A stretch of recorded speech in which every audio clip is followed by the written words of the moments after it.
মানুষের জীবন ও ইবাদত। কেন মানুষের জীবন ও ইবাদত আলোচনার বিষয় হলো? কেননা মানুষ জানে না তার কর্মজীবনের সাথে ইবাদতের সম্পর্ক কি, অর্থাৎ তার চাকরির সাথে রব্বুল আলামিনের ইবাদতের সম্পর্ক কি, তার ভ্যান চালানোর সাথে রব্বুল আলামিনের ইবাদতের সম্পর্ক কি, সে যে প্রত্যেকদিন সকালে উঠে কৃষি কাজে যায়, সে যে প্রত্যেকদিন প্রতিনিয়ত রাত্রে ঘুমায়, এগুলির সাথে রব্বুল আলামিনের ইবাদতের সম্পর্ক কি, এটা মানুষ জানে না।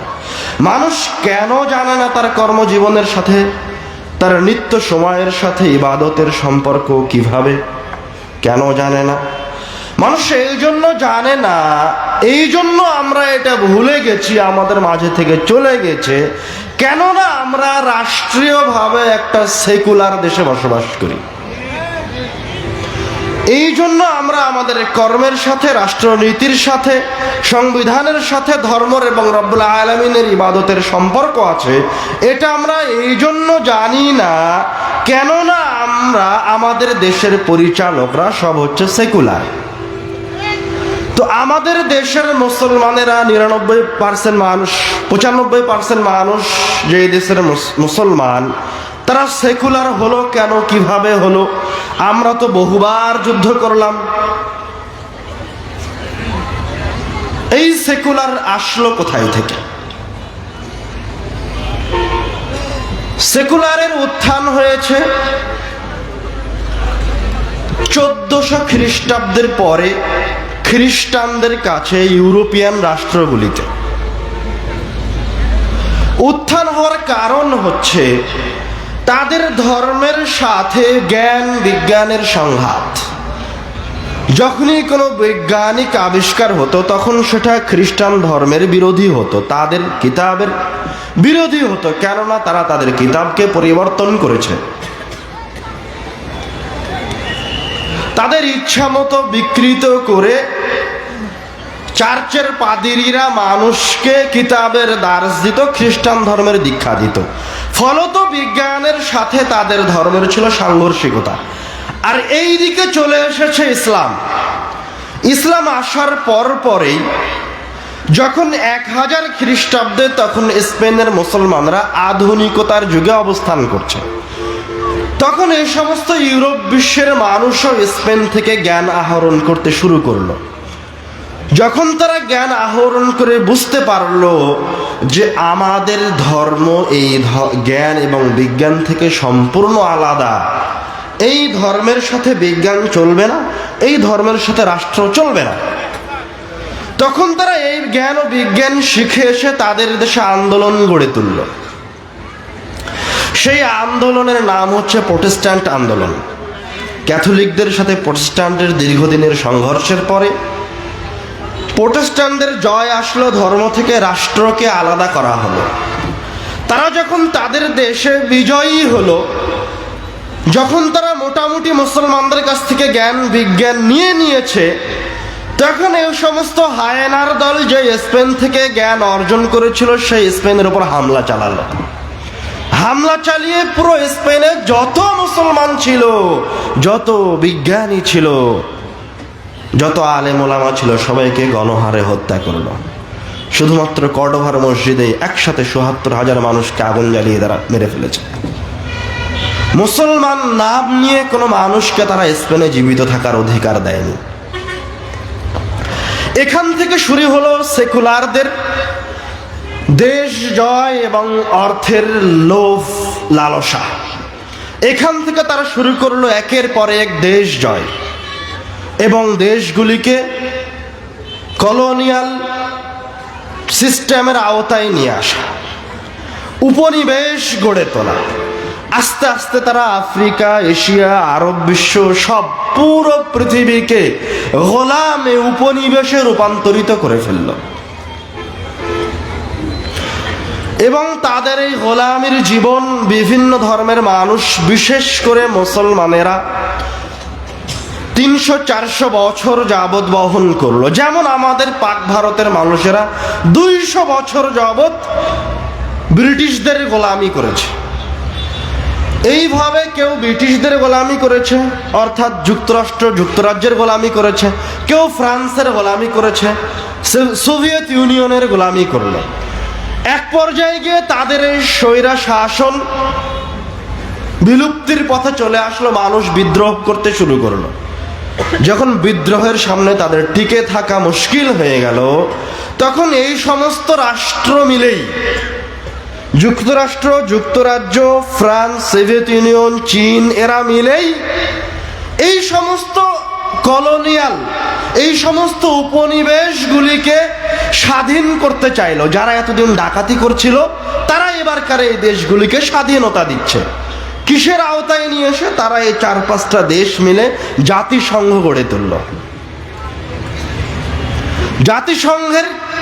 জাতিসংঘের যারা মূল হর্তাকর্তা, মূল যে 5টা দেশ, তার ভিতরে কিন্তু কোনো মুসলমান কান্ট্রি নাই। তারা এবারকার একে একে আমাদেরকে স্বাধীনতা দিল, আরব বিশ্বের বিভিন্ন দেশকে স্বাধীনতা দিল, আফ্রিকার বিভিন্ন দেশকে স্বাধীনতা দিল। তারা এই বিভাজন এবং তাদের ক্ষমতাকে অক্ষত রাখার জন্য, যখন কলোনিয়াল সিস্টেম ব্যর্থ হয়ে গেছে, দেশকে স্বাধীনতা দিতে বাধ্য হচ্ছে তারা, তখন তারা বিভিন্ন রাষ্ট্রকে ছোট ছোট অঙ্গরাষ্ট্রে বিভক্ত করে ফেললো। যেমন পাক ভারতকে আপনি ভালোভাবে চিনেন। আমাদের এই পাক ভারতকে 3 ভাগে ভাগ করা হলো 2টা দেশে, পাকিস্তান আর বাংলাদেশ। ভাগ করার সময় যারা বাংলাদেশ এক পাশে আর ইন্ডিয়ার আর এক পাশে হচ্ছে পাকিস্তানের, পূর্ব পাকিস্তান এক পাশে, পশ্চিম পাকিস্তান এক পাশে, এটা এক। দ্বিতীয় যারা যখন ভাগ করলো, তখন মুসলিম কাশ্মীরের অর্ধেক পাকিস্তানের ভিতরে দিল, আরো অর্ধেক কাশ্মীর ইন্ডিয়ার ভিতরে দিল, যেন কোনোদিন শান্তি না আসে, যুদ্ধ এদের ভিতরে চলতে থাকে। এদের এগুলো এক একটা পয়েন্ট এই সমস্ত দেশগুলিকে গোলামির আওতায় রাখার জন্য। ঠিক এইভাবে যদি আরব বিশ্বের দিকে তাকান, আমাদের এই পাক ভারতে তো অসংখ্য বর্ণ ধর্ম আছে। মুসলমানদের ভিতরে একাধিক মানহাজ মাযহাব ফিরকা আছে, কিন্তু আরব বিশ্বের দিকে যদি তাকান তো ওদের সবার ভাষা এক, ওদের সবার ধর্ম এক, ওদের সবার সংস্কৃতি এক। কিন্তু এই রাষ্ট্র যাদের ভাষা এক, ধর্ম এক, সংস্কৃতি এক, এদেরকে 22টা দেশে বিভক্ত করেছে। সৌদি, কুয়েত, কাতার, বাহরাইন, মিশর, সুদান থেকে নিয়ে শুরু করে মরিতানিয়া পর্যন্ত। কেন তারা এইভাবে বিভক্ত করলো? শুধুমাত্র এই সমস্ত অঞ্চলগুলিতে তাদের ক্ষমতা বজায় রাখার জন্য। আবার পাক ভারতে ফিরে আসুন, কেননা এই জায়গায় আপনি ভালো বুঝতে পারবেন। যখন তারা ব্রিটিশরা পাক ভারত শাসনে ঢুকেছে, তার কিছুদিন পরে এই দেশের পাক ভারতের আহলে হাদিসেরা তাদের বিরুদ্ধে জিহাদ আন্দোলনের ঘোষণা দিয়েছে। যে আন্দোলনের ঘোষণা আপনারা একাধিকবার, যে জিহাদ আন্দোলনের ঘোষণা আপনারা এবং এই যুদ্ধের ঘোষণা একাধিকবার আব্দুল্লাহ ভাইয়ের মুখে শুনেছেন। সৈয়দ আহমদ বেরেলভীর নেতৃত্বে শুরু হলো এই জিহাদ আন্দোলন। আস্তে আস্তে এই আন্দোলন বড় হতে থাকলো। যখন এই দেশে তাদের টিকা মুশকিল হয়ে গেল, তখন তারা যখন এই দেশকে 3 ভাগে বিভক্ত করে দিচ্ছে, তখন যারা তাদের বিরুদ্ধে লড়াই করলো, যুদ্ধ করলো 200 বছর যাবৎ যে আহলে হাদিসেরা, তাদেরকে তারা এই দেশের ক্ষমতা দিল না। কাদেরকে দিল? যারা তাদের আদর্শে আদর্শিত হয়ে গেছিল এবং তাদের কথা শুনবে, তাদের হাতে ক্ষমতা দিয়ে তারা চলে গেল। ফলত মুসলমানদের কোনো উপকার হলো না, মুসলমানরা মুসলিমি খেলাফত প্রতিষ্ঠা করতে পারলো না। 47 বিফল হলো। তারপরে আবার আসলো বাংলাদেশের 71 আবার যারা যুদ্ধ করলো তারা সব মুসলমান। যত কৃষক মারা গেল সব মুসলমান, যারা যুদ্ধ করলো মারা গেল সবই মুসলমান। কিন্তু 71 শেষে যখন আবার ক্ষমতা বন্টনের সময় আসলো, যারা তাদের অনুকূলে ছিল তাদের হাতে তারা ক্ষমতা দিয়ে দিল। তার চেয়ে উজ্জ্বল, একদম দিনের আলোর মতো পরিষ্কার 36শে জুলাই মারা গেল মুসলমানেরা। যাত্রাবাড়ির ওই জায়গায় ওভারব্রিজের নিচে যাদেরকে ব্রাশ ফায়ার করে মারা হচ্ছিল, ওরা সবাই জুব্বা, সাদা জুব্বা গায়ে দিয়ে আছে, মাথায় টুপি, সব মাদ্রাসার ছাত্র। আরো অসংখ্য ছাত্ররা মারা গেল, সব মুসলমান। কিন্তু যখন মুসলমানদের জয় আসে ছাত্রদের জয় আসে, তখন দাদা বাবুদের এমবিসি থেকে নক আসলো, তাদেরকে ডাকা হলো। পুনরায় ক্ষমতা কাদের হাতে দেওয়া হলো? যারা তাদের অনুকূলে, যারা মনে প্রাণে বিশ্বাস করে যে গণতন্ত্র বাস্তবায়ন করতে হবে। আবার আপনার 2400 আন্দোলন বৃথা গেল। আপনি কি আমার কথা বুঝতে পারছেন? তো পুনরায় আপনার হাত থেকে 2400 আন্দোলনের আপনি কোনো ফলাফল আপনার ঘরে নিয়ে আসতে পারলেন না, চলে গেল তাদের হাতে। তো এটা তারা বারবার কিভাবে বাস্তবায়ন করছে? এটা তারা বাস্তবায়ন করছে সেকুলারিজমের মূলা দেখিয়ে। সেকুলারিজমের মূলাটা কি? সেকুলারিজম কি জিনিস? সেকুলারিজম নিজে একটা আদর্শ, নিজে একটা ধর্ম, কিন্তু তারা কোনো সময় এই কথা বলতে চায় না যে সেকুলারিজম নিজে একটা আদর্শ। বললে আপনি সেকুলারিজম বাস্তবায়ন করবেন না, সেকুলারিজম ছেড়ে দিবেন।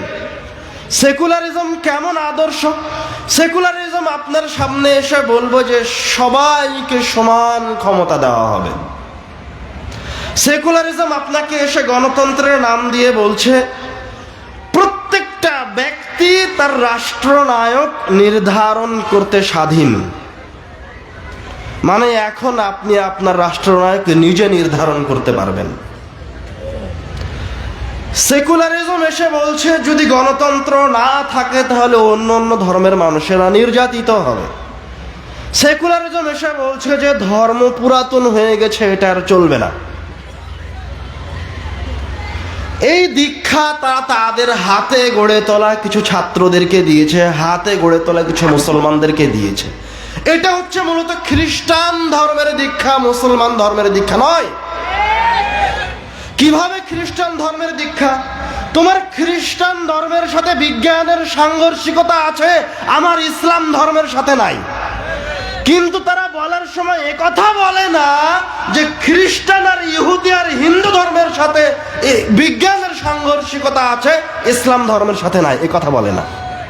বলার সময় আমভাবে বলবে যে ধর্মের সাথে বিজ্ঞানের সাংঘর্ষিকতা আছে, ধর্ম পালন করলে অন্যদের হক আদায় হবে না।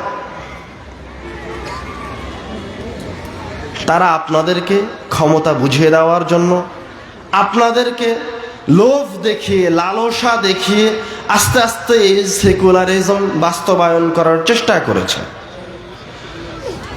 আমি আপনাদেরকে বহুবার বলেছি এবং বলতে আছি, বলতে থাকবো, ইহুদি ধর্মে অপরিপূর্ণতা রয়েছে, তারা তাদের ধর্মকে পরিবর্তন করেছে। খ্রিস্টান ধর্মে অপরিপূর্ণতা আছে, তারা তাদের ধর্মকে পরিবর্তন করেছে। হিন্দু ধর্মে অপরিপূর্ণতা আছে, তাদের কাছে কোনো বিজ্ঞানই নাই। কিন্তু ইসলাম ধর্মে সরিষা সমপরিমাণ কোনো অপরিপূর্ণতা নাই। যে রব্বুল আলামিনের এই কথা বিশ্বাস করে, যে এই কথা রব্বুল আলামিনের এই বাণী একবার বলেছে, আল ইয়াউমা আকমালতু লাকুম দীনাকুম, আজ আমি তোমাদের দিনকে পরিপূর্ণ করে দিয়েছি। আল ইয়াউমা আকমালতু লাকুম দীনাকুম ওয়া আতমামতু আলাইকুম নি'মাতি, এবং আমার নিয়ামতকে তোমাদের যা প্রয়োজন কিয়ামত পর্যন্ত তোমাদের যা লাগবে সব আমি কোরআনুল কারীমের ভেতরে দিয়ে দিয়েছি। এই আয়াত যারা তেলাওয়াত করেছে তারা কোনোদিন সেকুলার হতে পারে না।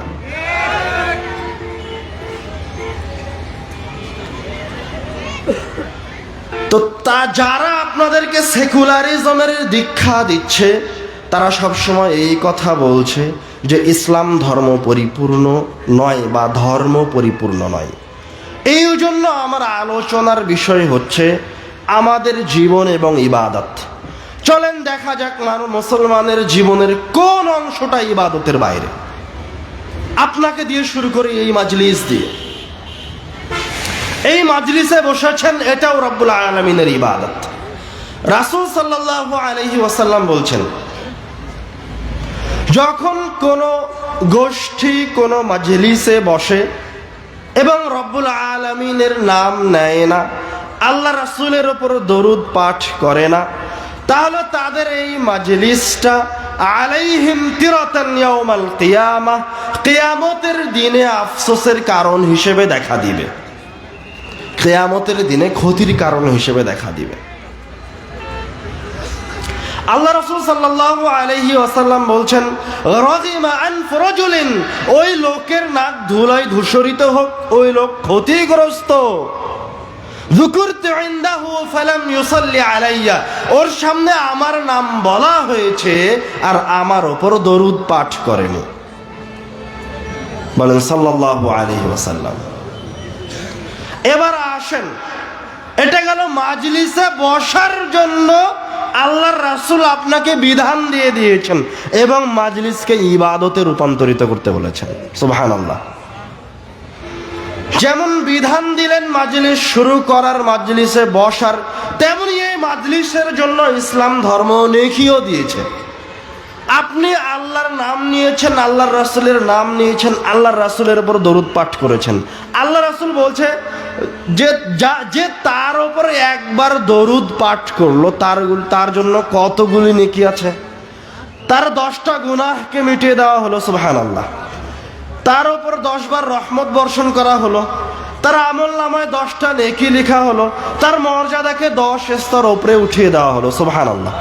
একবার দরুদ পাঠ করার কারণে 4টে উপকারিতা। মানে আপনার কথাকে, রাসূল সাল্লাল্লাহু আলাইহি ওয়াসাল্লামের নামকে এখন রব্বুল আলামিন আমাদের জন্য ইবাদতে রূপান্তরিত করে দিলেন। বুঝতে পারছেন কি?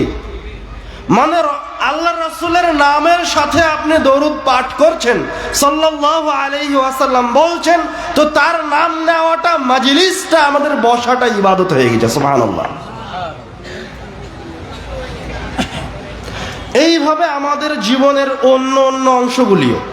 এবার আসেন, যে রাষ্ট্র পরিচালনা করছে, যে ডিসি, যে এমপি, যে মেম্বার, যে একটা প্রতিষ্ঠানের পরিচালক, এমনকি যে এই প্রোগ্রামের পরিচালক, সভাপতি, এটাও রব্বুল আলামিনের। এগুলি সব পদ হচ্ছে রব্বুল আলামিনের ইবাদত,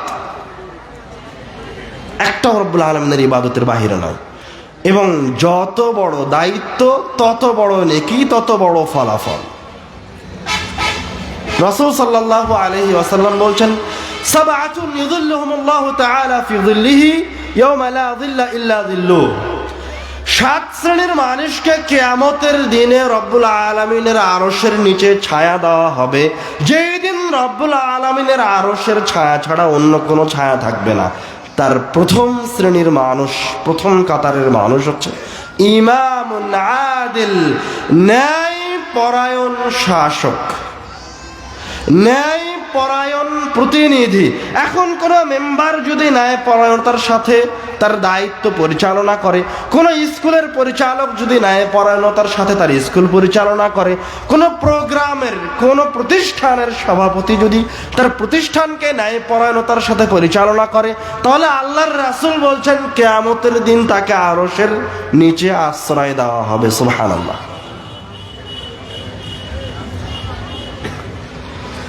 এটা গেল ইসলামে ক্ষমতার ফজিলত। আর ইসলামে অর্থনীতির ফজিলত, এটা তো আব্দুল্লাহ ভাই একটু আগেই বলে গেলেন। ইসলামে সুদকে হারাম করা হয়েছে আর ব্যবসাকে হালাল করা হয়েছে। সুদ মানুষের অর্থ সম্পদকে কমিয়ে দেয়। সুদ হচ্ছে মানুষের উপর জুলুম। মানুষকে কম টাকা দিয়ে বেশি টাকা আদায় করা হয়, এর নাম হচ্ছে সুদ। আপনি নিয়েছেন 1000 টাকা, দেওয়ার সময় আমাকে দিবেন 1200 টাকা, এর নাম সুদ। টাকাই দিচ্ছেন আবার টাকাকে বেশি করে নিচ্ছেন। এতে বড় লোক থেকে যায়, গরিব মানুষ গরিব থেকে যায়। শুধু ঋণ দেওয়া নেওয়ার ক্ষেত্রে নয়, পুরো রাষ্ট্র ব্যবস্থায় কিভাবে অর্থনীতি পরিচালিত হবে তার পূর্ণ বিধান ইসলামে আছে। কিন্তু এই অর্থনীতির পূর্ণ বিধান অন্য কোনো ধর্মে নাই, কিচ্ছু নাই অন্য কোনো ধর্ম। তো ওদের সেকুলারিজমের প্রয়োজন, ওদের বিধানের প্রয়োজন, কিভাবে তারা অর্থনীতি পরিচালিত করবে, আমাদের তো প্রয়োজন নাই। তো সেকুলারিজম বাবা তোমাদের দেশে প্রতিষ্ঠা করো, আমাদের দেশে কেন?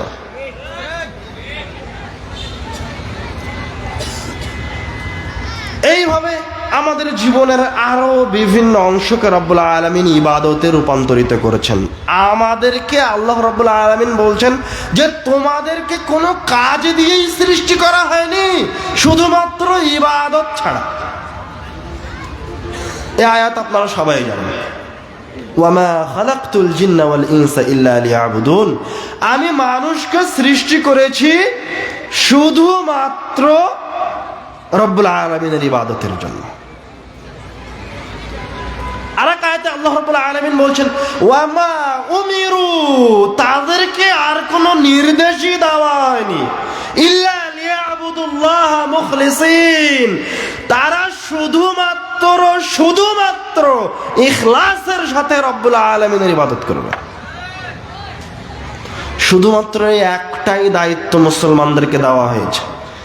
তার মানে এই আয়াত প্রমাণ করছে যে আপনার কাজকে ইবাদতে রূপান্তরিত করতে হবে। আপনি যে ভ্যান নিয়ে বাড়ি থেকে বের হলেন, এটাকে ইবাদতে রূপান্তরিত করতে হবে। তো এখন আপনি তো জানেন না যে ভ্যান চালানো কিভাবে ইবাদত। রাসূল সাল্লাল্লাহু আলাইহি ওয়াসাল্লাম বলছেন ইন্নামাল আ'মালু বিন্নিয়াত, কাজ হচ্ছে নিয়তের উপর নির্ভরশীল। ওয়া ইন্নামা লিকুল্লি আমরিন মা নাওয়া, এবং প্রত্যেক ব্যক্তি যেটা নিয়ত করেছে তার ব্রেনে যেটা আছে ওটার উপর ভিত্তি করে তাকে প্রতিদান দেওয়া হবে।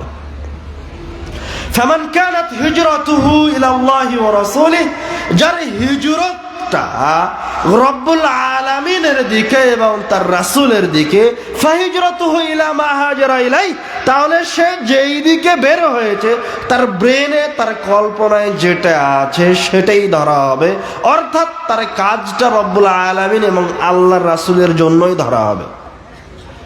ওমান কানাত হিজরাতুহু ইলা দুনিয়া, আর যার হিজরতটা দুনিয়ার কোনো জিনিসের জন্য, তার হিজরতটা তার নিয়তটাকে তার ব্রেনে যেটা আছে সেটাকেই ধরে নেওয়া হবে রব্বুল আলামিনের দরবারে।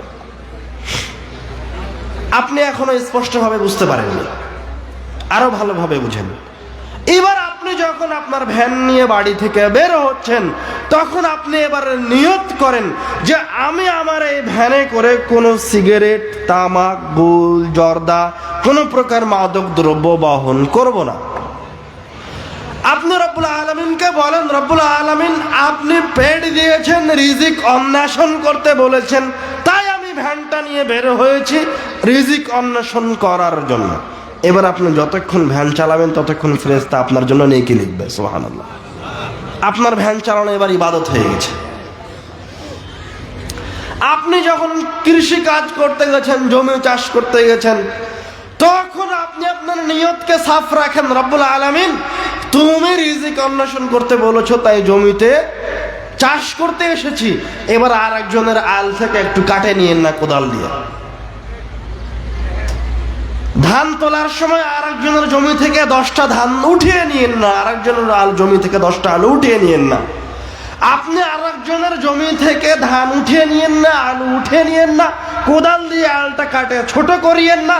তাহলে আপনার কৃষি কাজটা যতক্ষণ আপনি ধান, চাউল, আলু, পটল তুলছেন ততক্ষণ আপনি আল্লাহর ইবাদত করছেন। সুবহানাল্লাহ, মানে আল্লাহ যে বলছে আপনার সারাটা জীবনই ইবাদত, আপনার প্রতিটা সেকেন্ড ইবাদত, আপনার প্রতিটা মিনিট ইবাদত। তো সেটা কিভাবে? সেটা এভাবে, আপনার ঘুমও ইবাদত। যখন ঘুমাতে যাচ্ছেন তখন রাসূলের সুন্নাত অনুযায়ী ঘুমাতে যান। আল্লাহুম্মা, হে আমার প্রতিপালক, বিইসমিকা আমুতু, আপনার নামে মৃত্যুবরণ করছি, ওয়া আহইয়া, এবং আপনার নামে আবার জীবিত হব। আরো একাধিক দোয়া আছে, সেটা পড়ে আপনি ঘুমাতে যান এবং আপনি ফজরের সালাতের আদায় করবেন, জামাতে গিয়ে পড়বেন, এই সংকল্প আপনার অন্তরে থাকুক। এবার আপনি যতক্ষণ ঘুমিয়ে আছেন, আপনি কিছু জানেন না আপনি কি করছেন, কিন্তু ফেরেশতারা আপনার জন্য নেকি লিখছে। সুবহানাল্লাহ, এর নাম হচ্ছে ইসলাম ধর্ম। এর কোনো একটা সেকেন্ড ইবাদতের বাহিরে নয়, কোন একটা মিনিট ইবাদতের বাহিরে নয়, কোন একটা ঘন্টা, কোন একটা বছর, কোন একটা দিন, কোন একটা সময় ইবাদতের বাহিরে নয়। আপনার আনন্দ খুশিও ইবাদত। তাবাসসুমুকা ফি ওয়াজহি আখিকা সাদাকা। আপনি আপনার ভাইয়ের সাথে খালি একটু মুচকে হাসে সালাম দিয়েছেন, আসসালামু আলাইকুম, কেমন আছেন, সালামও দেননি, খালি একটু মুচকে হাসেছেন, বলছেন হাসিটা সাদাকা। তো সালাম দিলে তো আরো নেকি বেড়ে গেল।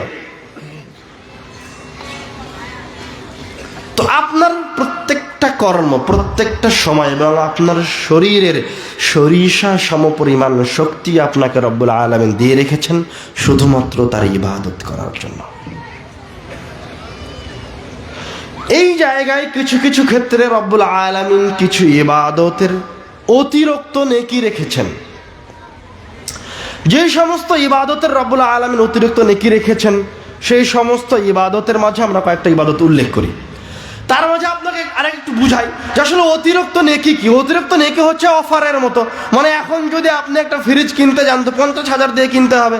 এখন ঈদুল আজহার আগে যখন কিনবেন তখন কোম্পানি অফার দিয়েছে 50,000 এই ফ্রিজ 40,000 পাওয়া যাচ্ছে।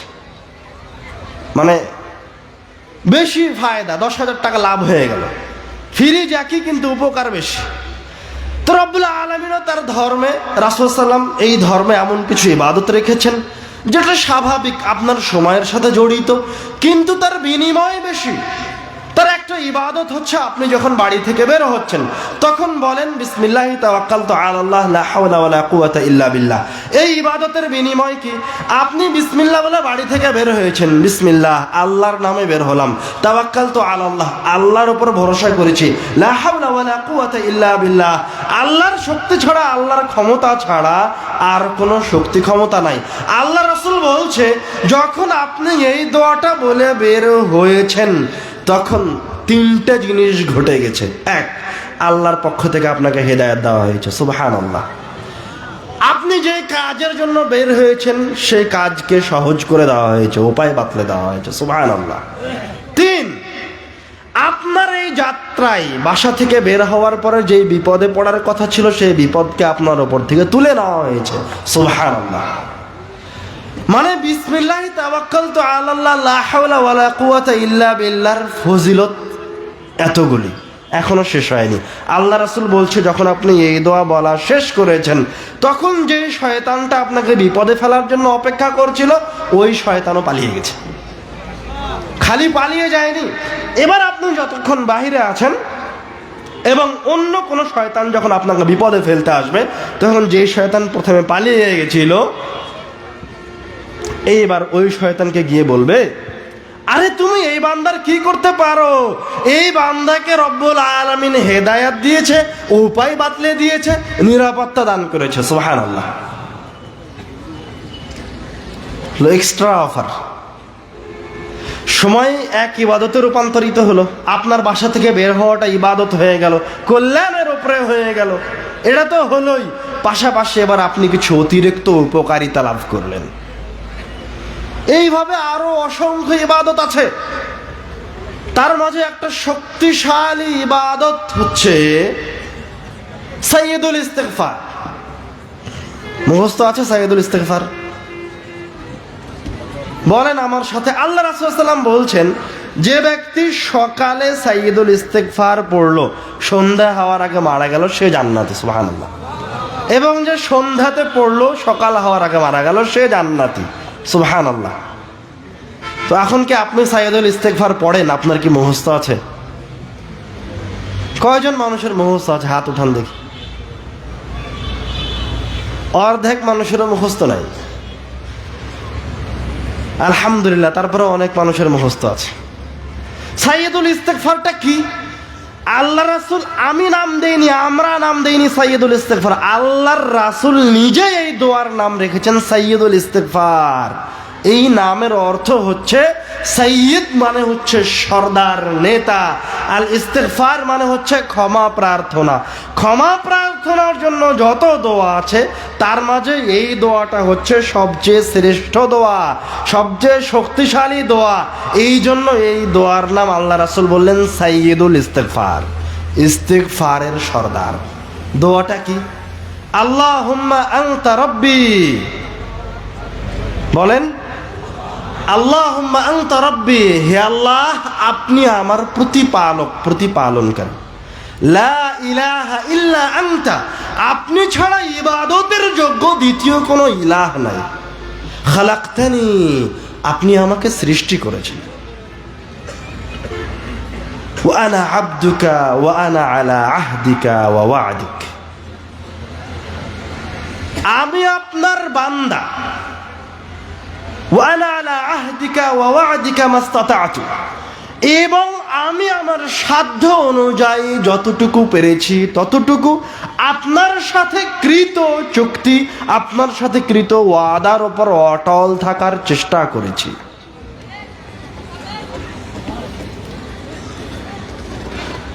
ওয়া আউযু বিকা মিন শাররি মা সানা'তু, হে আল্লাহ, আমি আপনার কাছে আমার কৃত অনিষ্ট পাপ থেকে আশ্রয় চাইছি। আবু লাকা বিনি'মাতিকা আলাইয়া, হে আল্লাহ, আমি আপনার পক্ষ থেকে দেওয়া আমার প্রতি সকল নিয়ামত রাজির স্বীকৃতি প্রদান করছি। ওয়া আবু লাকা বিযামবি, এবং আমি এটাও স্বীকৃতি দিচ্ছি যে আমি এই পাপ সম্পাদন করেছি। ফাগফিরলি, আপনি আমাকে ক্ষমা করে দিন। ফাইন্নাহু লা ইয়াগফিরুয যুনুবা ইল্লা আনতা, নিশ্চয় আপনি ছাড়া কেউ পাপ ক্ষমা করতে পারে না। অনুবাদটা কি মনোযোগ দিয়ে শুনলেন? অনুবাদ বুঝে দোয়া করার প্রয়োজনীয়তাও অনেক বেশি, সেটা আমরা শেষের দিকে বলবো। তার আগে এখানে আপনাকে একটা কথা বলে নেই যে এই দোয়াটাই কেন সাইয়্যিদুল ইস্তিগফার। আপনি তো বুঝতে পারেননি কেন এই দোয়াটা সাইয়্যিদুল ইস্তিগফার, কারণ আপনি এই দোয়ার অর্থও জানেন না। এই দোয়ার শুরুতে আপনি প্রথমে রব্বুল আলামিনের উলুহিয়াত, রব্বুল আলামিনের তাওহীদের স্বীকৃতি দিয়েছেন, উলুহিয়াত রুবুবিয়াতের স্বীকৃতি দিয়েছেন। তারপরে রব্বুল আলামিনের পক্ষ থেকে দেওয়া আপনার ওপর বিধিবিধান এবং আপনাকে দেওয়া নিয়ামত রাজির স্বীকৃতি দিয়েছেন। তারপরে এবার আপনি রব্বুল আলামিনের কাছে এটাও স্বীকার করছেন যে রব্বুল আলামিনের পক্ষ থেকে দেওয়া কিছু জিনিসে আমি কিছু ত্রুটি করেছি, কিছু অন্যায় করেছি, আপনার পাপেরও স্বীকৃতি দিচ্ছেন। তারপরে গিয়ে রব্বুল আলামিনের কাছে আপনি ক্ষমা প্রার্থনা করছেন। মানে এই দোয়ার ভিতরে পুরো ধর্মটাকে তুলে ধরা হয়েছে। সুবহানাল্লাহ। এই জন্য এই দোয়াটা হচ্ছে সাইয়্যিদুল ইস্তিগফার। এইভাবে আরো দোয়া আছে, যেমন একটা সাপ্তাহিক ইবাদত। আল্লাহ রাসূল সাল্লাল্লাহু আলাইহি ওয়াসাল্লাম বলছেন, মান ক্বারাআ সূরাতাল কাহফ ফি ইয়াউমিল জুমআহ, যে ব্যক্তি জুমার দিনে সূরা কাহফ তেলাওয়াত করলো, আদাআ লাহু নূরুন মা বাইনাল জুমআতাইন, তার জন্য এই জুমা থেকে পরের জুমা পর্যন্ত তার ঈমানে একটা আলো শক্তি প্রদান করা হলো। সুবহানাল্লাহ। মানে আপনি জুমার দিনে সূরা কাহফ তেলাওয়াত করতে পেরেছেন, মানে এখন থেকে আগামী জুমা পর্যন্ত আপনার ঈমানটা সুন্দর অবস্থায় আছে। আপনি যদি এর মাঝে মারা যান তাহলে আপনার ঈমানটা সুন্দর অবস্থায় রব্বুল আলামিনের কাছে যাত্রা করবে। সুবহানাল্লাহ। এর যে আরো শক্তিশালী ইবাদত আছে। আল্লাহ রাসূল সাল্লাল্লাহু আলাইহি ওয়াসাল্লাম বলছেন, বলেন সাল্লাল্লাহু আলাইহি ওয়াসাল্লাম, খবরদার একবারও ভুলে যাবেন না সাল্লাল্লাহু আলাইহি ওয়াসাল্লাম বলতে, মান ক্বারাআ আয়াতাল কুরসিয়্যি দুবরা কুল্লি সালাতিন মাকতুবাহ, যে ব্যক্তি 5 ওয়াক্ত ফরজ সালাতের শেষে আয়াতুল কুরসি তেলাওয়াত করে, লাম ইয়ামনাহু মিন দুখুলিল জান্নাতি ইল্লাল মাউত, ওকে জান্নাতে ঢুকতে বাধা দিতে পারে না তার মৃত্যু ব্যতীত অন্য কিছু। সুবহানাল্লাহ। মানে ওই ব্যক্তিটা এখনো জান্নাতে যায়নি কেন? যে ব্যক্তি 5 ওয়াক্ত সালাতের পরে আয়াতুল কুরসি তেলাওয়াত করে ও এখনো জান্নাতে প্রবেশ করতে পারেনি, এই জন্য যে সে এখনো মারা যায়নি, মারা গেলে জান্নাত। সুবহানাল্লাহ। এইভাবে রব্বুল আলামিন শুধু সময়কে নয়, শুধু শক্তিকে নয়, বিপদকেও ইবাদতে রূপান্তরিত করতে বলেছেন। মানে আপনার বিপদও আপনার জন্য ইবাদত, আপনার বিপদ ইবাদতের বাহিরে নয়।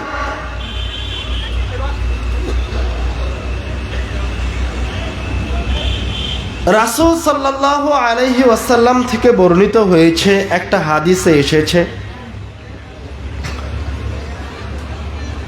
রাসূল সাল্লাল্লাহু আলাইহি ওয়াসাল্লামের কন্যা অসুস্থ হয়েছেন। ফারসালাত ইলাইহি ইহদা বানাতিহি আন্না সাবিয়ান লাহা ফিল মাউত। আল্লাহ রাসূলের কাছে একজন বার্তাবাহক এসে খবর দিল যে তার নাতি অসুস্থ।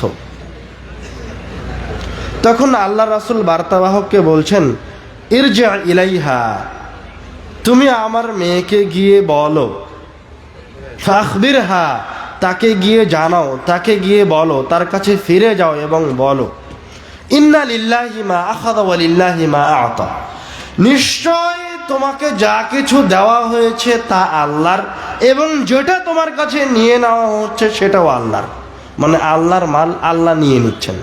ওয়াকুল্লু শাইইন ইনদাহু ইলা আজালিন মুসাম্মা, আর রব্বুল আলামিনের কাছে প্রত্যেকটা জিনিসের একটা নির্ধারিত সময় আছে।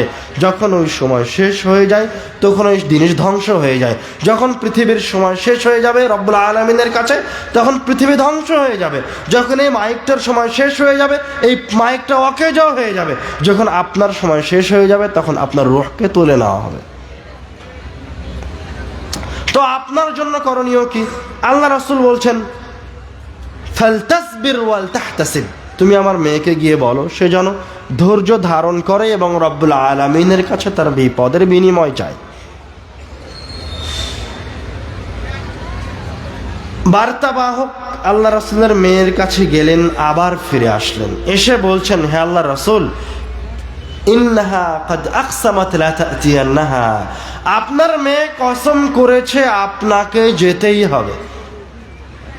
ফাকাম রাসূলুল্লাহ সাল্লাল্লাহু আলাইহি ওয়াসাল্লাম, আল্লাহ রাসূল দাঁড়িয়ে গেলেন তার মেয়ের বাড়িতে যাওয়ার জন্য। ওয়াকামা মাআহু সাআদ ইবনে উবাদাহ ওয়া মুআয ইবনে জাবাল, আল্লাহ রাসূলের সাথে তার সাহাবী সাআদ ইবনে উবাদাহ, মুআয ইবনে জাবাল রাদিয়াল্লাহু তাআলা আনহুম, এনারাও দাঁড়িয়ে গেলেন।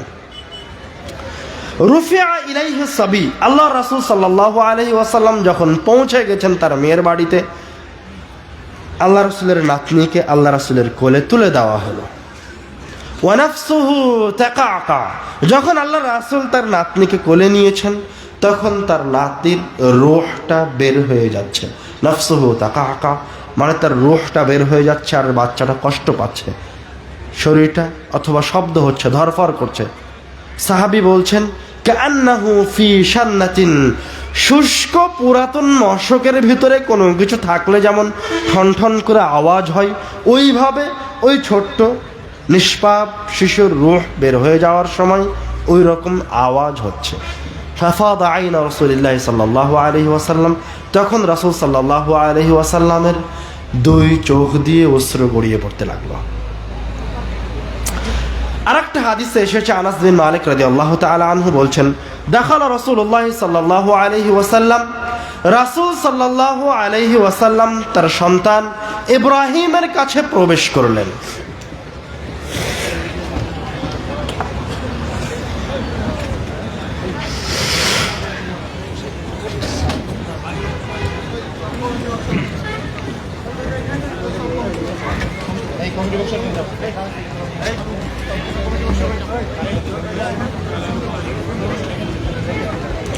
বলছিলাম আল্লাহ রাসূল সাল্লাল্লাহু আলাইহি ওয়াসাল্লাম তার সন্তান ইব্রাহিমের কাছে প্রবেশ করছেন।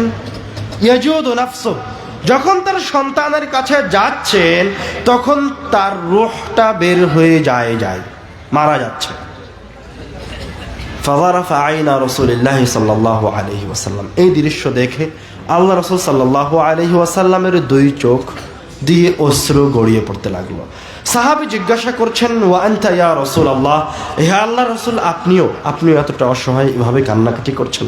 তখন আল্লাহ রাসূল একটু থেমে উত্তর দিলেন, হাযি রাহমাতুন, এটা রব্বুল আলামিনের পক্ষ থেকে আমার প্রতি রহমত, মানে রব্বুল আলামিনের পক্ষ থেকে তার বান্দার অন্তরে দেওয়া রহমত, মায়া, মমতা, ভালোবাসা।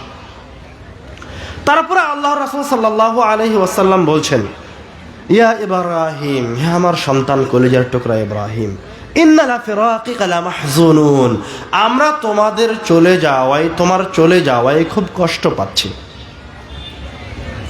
কিন্তু লা নাকুলু ইল্লা মা ইউরদি রাব্বানা, কিন্তু আমরা শুধুমাত্র ওই কথাটাই বলবো এই কষ্টের সময়, এই বিপদের সময়, যেটাতে আমার প্রতিপালকের সন্তুষ্ট রয়েছে। যে দুইটা হাদিস আপনাদেরকে শোনালাম, একটা হাদিসে আল্লাহ রাসূলের মেয়ে বিপদে, তখন আল্লাহ রাসূল তাকে বললেন ফালতাসবির ওয়াল তাহতাসিব, তুমি ধৈর্য ধারণ করো, আল্লাহর কাছে বিনিময় চাও। আরেকটা হাদিসে আল্লাহ রাসূল নিজে কষ্টে বিপদের মাঝে আল্লাহ রাসূল নিজে বলছেন যে আমি এই কষ্টে শুধুমাত্র ওই কথাই বলবো যাতে রব্বুল আলামিনের সন্তুষ্টি রয়েছে। তো তাহলে এই ধৈর্যটা কি, এই সন্তুষ্টি কি? এই সন্তুষ্টি এবং এই ধৈর্য বোঝার জন্য আমাদেরকে আরেকটা হাদিসের দিকে এগিয়ে যেতে হবে। যে ফেরেশতা এই রূহকে নিয়ে চলে গেল, রব্বুল আলামিনের কাছে পৌঁছে গেছে এই সুন্দর ভদ্র ভালো পরহেজগার পবিত্র রূহকে নিয়ে, তখন রব্বুল আলামিন ওই মালাকুল মউতকে জিজ্ঞাসা করছে, কবাতুম ওয়ালাদ আবদি, তোমরা আমার বান্দার সন্তানকে উঠিয়ে নিয়ে এসেছো? কবাতুম ওয়ালাদ আবদি। তখন মালাকুল মউত বলছে, নাম, হ্যাঁ আল্লাহ, আমরা তোমার বান্দার সন্তানকে উঠিয়ে নিয়ে এসেছি। তখন আবার আল্লাহ বলছেন আরো হৃদয় বিদারক ভাষায়, কবাতুম সামারাত ফুআদি, তুমি আমার বান্দার কলিজার টুকরাটাকে, ভালোবাসার মায়ার মমতার সন্তানটাকে তুলে নিয়ে চলে এসেছো।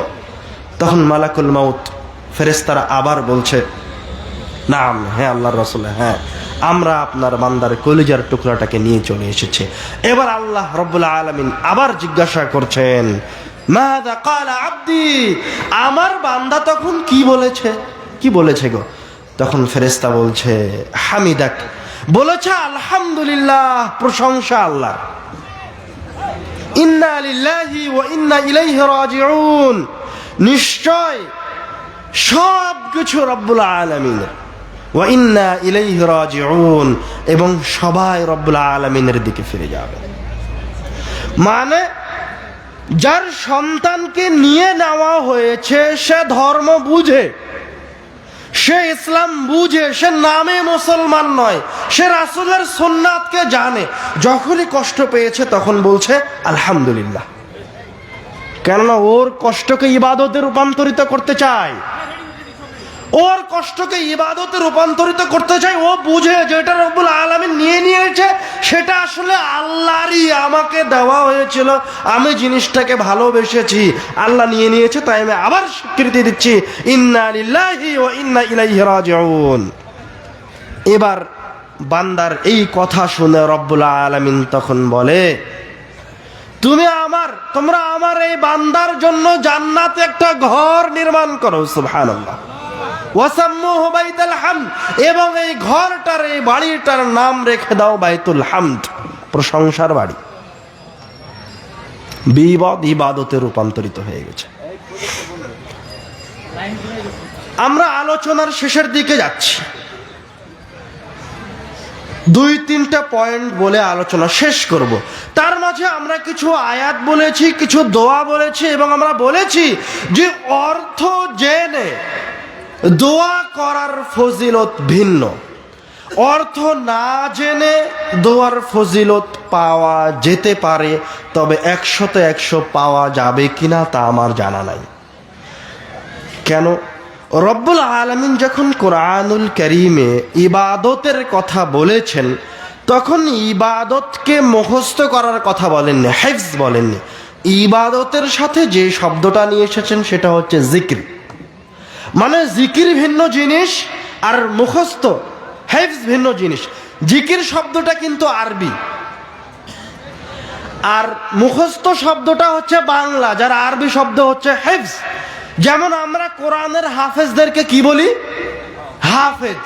তো এটা কিন্তু আরবি শব্দ, ও কোরআন মাজিদকে মুখস্থ করে নিয়েছে, এজন্য সে হাফেজ। মানে এর মানে এই নয় যে সব হাফেজি আবেদ, সব হাফেজি জাকের, সব হাফেজি আল্লাহর ইবাদত করে। আরে ওই হাফেজ তো হেফজ করেছে, 1 নাম্বার কারি হয়েছে, তারপরে চুলটা কেটেছে ইহুদি খ্রিস্টানের মতো করে।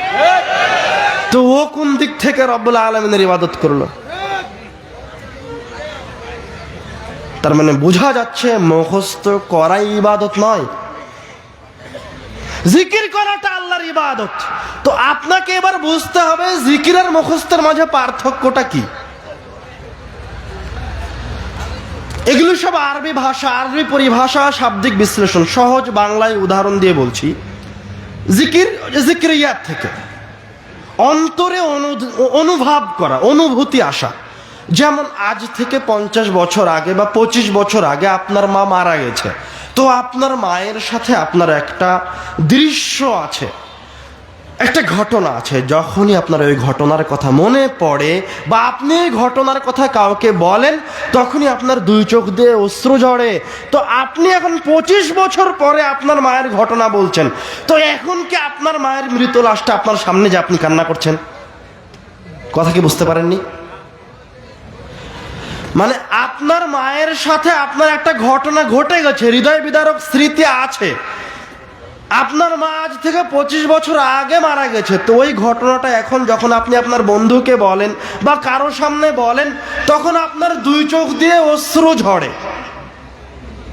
তো আপনি ওই স্মৃতিটাকে যেন আবার দেখতে পাচ্ছেন, অন্তর দিয়ে অনুধাবন করতে পারছেন। এটাকে আরবিতে বলা হয় জিক্রিয়া।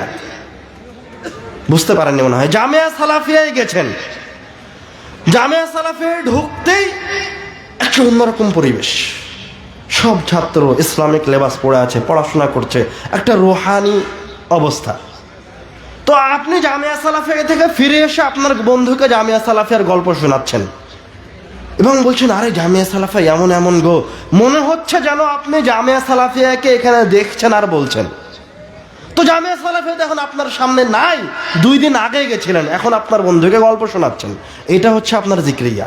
তো আপনি যখন রব্বুল আলামিনের জিকির করছেন, তখন আপনি ওই দোয়ার অর্থটা অন্তর দিয়ে অনুভব করার চেষ্টা করেন। যেমন আপনি বলছেন, আল্লাহুম্মা, হে আমার প্রতিপালক, ইন্নাকা আফুবুন তুহিব্বুল আফওয়া, তুমি ক্ষমাশীল, ক্ষমা করতে ভালোবাসো। আল্লাহ তুমি ক্ষমাশীল, তুমি ক্ষমা করতে ভালোবাসো। আল্লাহ তুমি ক্ষমাশীল। যেই ব্যক্তিটা 99 জন মানুষকে হত্যা করলো, তাকে তুমি ক্ষমা করে দিয়েছো। আল্লাহ তুমি ক্ষমাশীল। যে আজীবন জেনা করলো, একজন কুকুরকে খাওয়ালো, তুমি তাকে ক্ষমা করে দিয়েছো। আল্লাহুম্মা ইন্নাকা আফুবুন, হ্যাঁ আমার প্রতিপালক আপনি ক্ষমাশীল। তুহিব্বুল আফওয়া, আপনি ক্ষমা করতে ভালোবাসেন। ফাফু আন্নি, আল্লাহ আমিও তাদের মতো একজন পাপী বা তার চেয়ে বড় পাপী, আপনি আপনার পাপটা, ওই পাপটা ক্ষমা করে দিন। ওই দিন আমি অমুক অন্যায়টা করেছি, ওই দিন আমি ইবাদতে গাফিলতি করেছি, ওই দিন আমি জীবনে কোনো এক সময় সুদে অর্থ নিয়েছি, ওই দিন আমি কোনো একটা পাপে লিপ্ত হয়েছি, জেনায় লিপ্ত হয়েছি, আপনি আমাকে ক্ষমা করে দেন। তাদেরকে ক্ষমা করেছেন।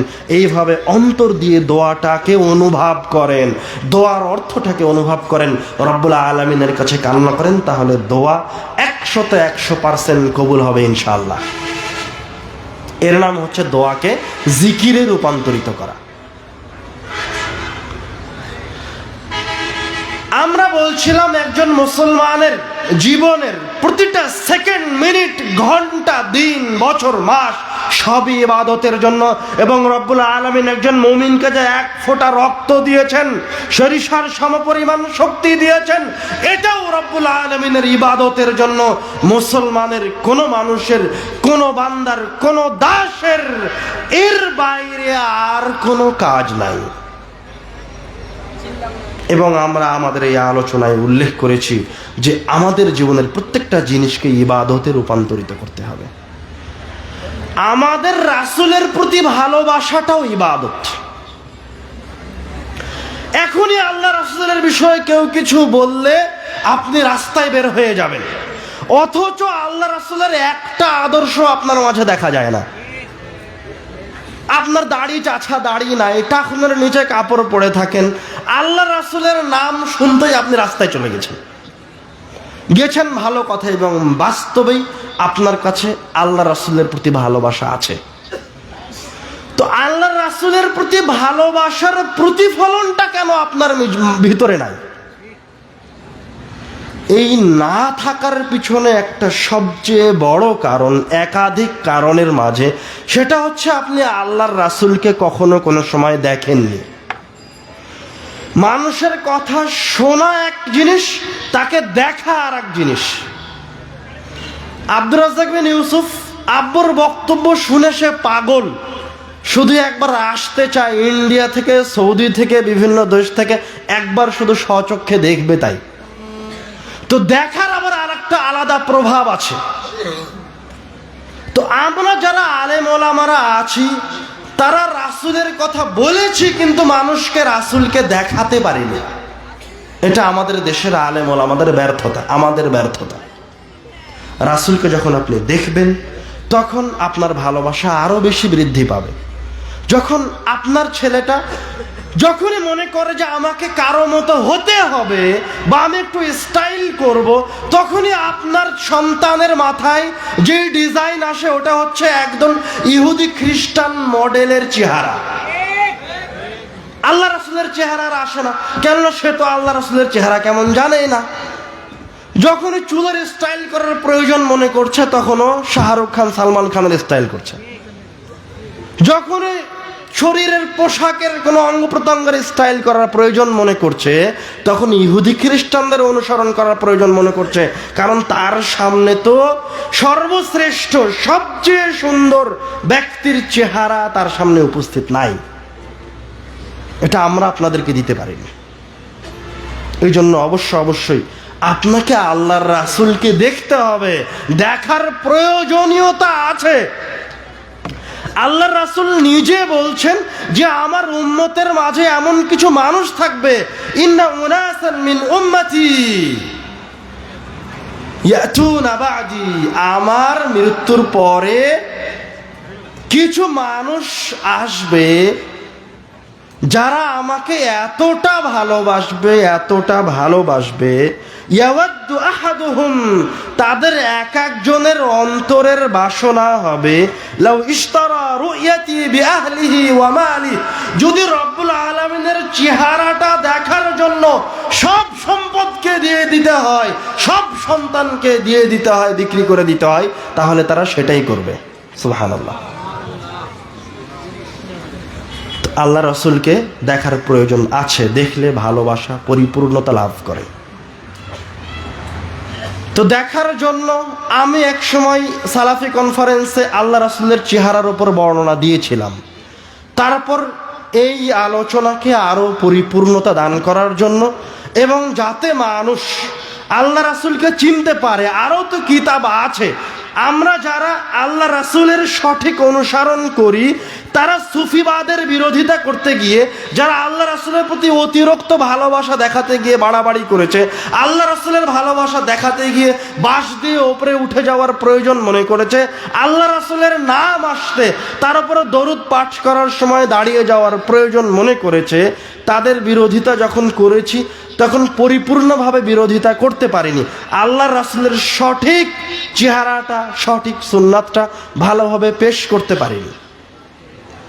তোমরা আল্লাহ রাসূলের পূর্ণ চেহারার সঠিক বিবরণ শুধুমাত্র সাহাবীরা যেভাবে দেখেছেন সেইভাবে বর্ণনা করেছি এই বইয়ে।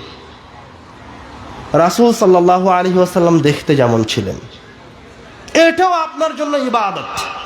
আপনার সন্তান কেমন হবে, কার মতো হবে, তো আপনার সন্তান দেখতে আল্লাহ রাসূলের মতো হওয়ার চেষ্টা করবে। আপনার মা, আপনার স্ত্রী, আপনার বোন চাইবে যে আপনার সন্তানটা যেন আল্লাহ রাসূলের মতো হয়, ওইভাবে হাঁটে, ওইভাবে চলে, ওইভাবে চুল রাখে। এটা তার জন্য সুন্দর, এটা তার জন্য উত্তম। আমরা আমাদের আলোচনার শেষে চলে এসেছি।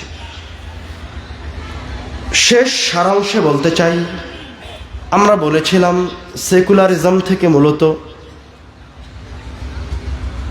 ইবাদত এবং কর্মজীবনকে পৃথক করা হয়েছে। সেকুলারিজমের মাধ্যমে ইবাদতকে মসজিদের মাঝে এবং হজের মাঝে এবং রমাজান মাসের মাঝে সীমাবদ্ধ করা হয়েছে। কিন্তু ইসলাম ধর্মে মুসলমানদের কাছে ধর্ম, ইবাদত তার জীবনের প্রত্যেকটা সেকেন্ডে এবং তার শরীরের প্রতি ফোঁটা রক্তের সাথে জড়িত। এবং আমরা আমাদের এই আলোচনায় একাধিক ফজিলতপূর্ণ হাদিস এবং কোরআনুল কারীমের আয়াত উল্লেখ করেছি এবং সর্বশেষ উল্লেখ করলাম রাসূল সাল্লাল্লাহু আলাইহি ওয়াসাল্লামের চেহারার বিষয়। রব্বুল আলামিন আমাদেরকে তার হেদায়াতের ওপর, রাসূল সাল্লাল্লাহু আলাইহি ওয়াসাল্লামের সুন্নাতের ওপর অবিচল থাকার তৌফিক দান করুন, আল্লাহুম্মা আমিন। আলোচনা শেষ হয়ে গেছে, কিন্তু এখানে একটা দাবি পেশ করা হয়েছে যে দানের, আপনাদের যারা দানের জন্য আছেন, যে সমস্ত ভাইয়েরা দান তুলবে তারা ব্যাগ নিয়ে প্রোগ্রামের মাঝে চলে যান। দানের ফজিলত আছে, দান করতে হবে, দান প্রোগ্রামের জন্য করতে হবে এ কথা ভুল। যখনই যে স্টেজে আমি গেছি তখনই দেখে হুজুর বলে যে মসজিদের জন্য দান করেন, মাদ্রাসার জন্য দান করেন, আরে কোরআনুল কারীম কিনতে হবে ইয়াতিম ছাত্রদের জন্য, এই জন্য দান করেন। আপনার হুজুর ভুল বলেছে, অন্যায় করেছে। আপনার কোরআনুল কারীম আপনার দানের মুহতাজ নয়, কোন কল্যাণকর কাজ আপনার দানের মুহতাজ নয়, কোন মসজিদ কোনোদিন আপনার দানের মুহতাজ নয়। আপনি দান করতে বাধ্য আপনি জাহান্নামের আযাব থেকে বাঁচার জন্য। তো আপনি এই প্রোগ্রামের জন্য নয়, এটা একটা কল্যাণময় কাজ, এখানে দান করলে আপনার নেকি হবে। এটা একটা ইলমি কাজ, বড় কাজ, দান করলে নেকি পাওয়া যাবে, এই জন্য দান করেন। দানের ফজিলতের বিষয়ে যদি বলি তো দান হচ্ছে ইবাদতের মাঝে সবচেয়ে শক্তিশালী ইবাদত। আপনাদের কারা দান উঠাবে যাচ্ছে না? ঢুকে গেছে? আচ্ছা, ইবাদতের মাঝে সবচেয়ে শক্তিশালী ইবাদতের নাম হচ্ছে দান। মানে সালাত হচ্ছে সর্বশ্রেষ্ঠ ইবাদত, হজ শ্রেষ্ঠ ইবাদত, বড় ইবাদত, এই সিয়াম বড় ইবাদত, কিন্তু শক্তির দিক থেকে এগুলি একটাও দানের সমপরিমাণ নয়। দেখেন তার বাস্তব উদাহরণ, রাসূল সাল্লাল্লাহু আলাইহি ওয়াসাল্লাম বলছেন, ইত্তাকুন নার ওয়ালাউ বিশাক্কি তামার, একটা খেজুর দান করে হলেও তোমরা জাহান্নামের আযাব থেকে, আগুন থেকে বাঁচার চেষ্টা করো। মানে আল্লাহ রাসূল এই কথা কেন বললেন যে একটা খেজুরের টুকরা দান করে হলেও তোমার জাহান্নামের আযাব থেকে বাঁচার চেষ্টা করো? মানে আপনার সম্পদই এখন একটা খেজুরের সমান, এছাড়া আপনার আর কোনো সম্পদ নাই। তো তবুও আল্লাহ রাসূল বলছে তাহলে একটা খেজুর থেকে ছিঁড়ে একটা অংশ দান করে দাও, তবুও জাহান্নামের আগুন থেকে বাঁচো। এর চেয়ে আরো কঠিন সময়ের আপনার অবস্থা দেখেন। মুসলমানেরও পাপ আছে, কিন্তু মুসলমান যখন মারা যাবে তখন সে যে ইবাদত করার জন্য রব্বুল আলামিনের কাছে ফরিয়াদ করবে, যে ইবাদতের জন্য রব্বুল আলামিনের কাছে আকুতি মিনতি করবে, সেটার নাম হচ্ছে দান।